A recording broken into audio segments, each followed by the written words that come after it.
کھینچ کر پہیے کو ایک جگہ روک لیا جاتا تھا۔ اذیت کا یہ طریقہ ملزموں کو بے ہوش کر دیتا تھا۔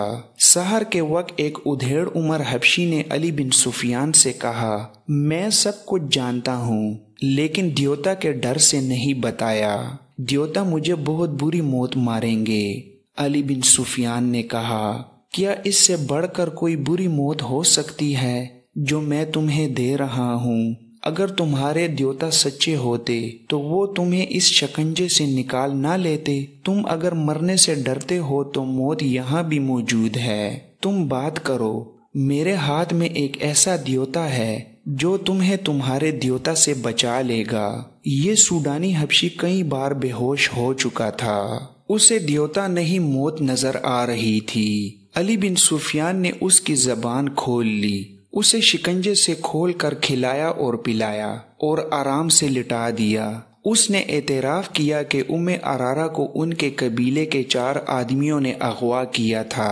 وہ چاروں چھٹی پر چلے گئے تھے۔ انہوں نے اغوا کی رات اور وقت بتا دیا تھا۔ یہ 5 حبشی جو علی بن سفیان کے قبضے میں تھے اس رات پہرے پر تھے۔ اغوا کرنے والوں میں سے 2 کو اندر آنا تھا۔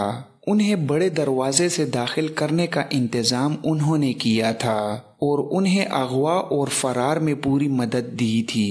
اس حبشی نے بتایا کہ اس لڑکی کو دیوتا کی قربان گاہ پر قربان کیا جائے گا۔ ہر 3 سال بعد ان کا قبیلہ 4 روزہ جشن مناتا ہے، لیکن لڑکی اپنے قبیلے کی نہیں ہوتی۔ شرط یہ ہے کہ لڑکی غیر ملکی ہو، سفید رنگ کی ہو، اونچے درجے کے خاندان کی اور اتنی خوبصورت ہو کہ لوگ دیکھ کر ٹھٹک جائیں۔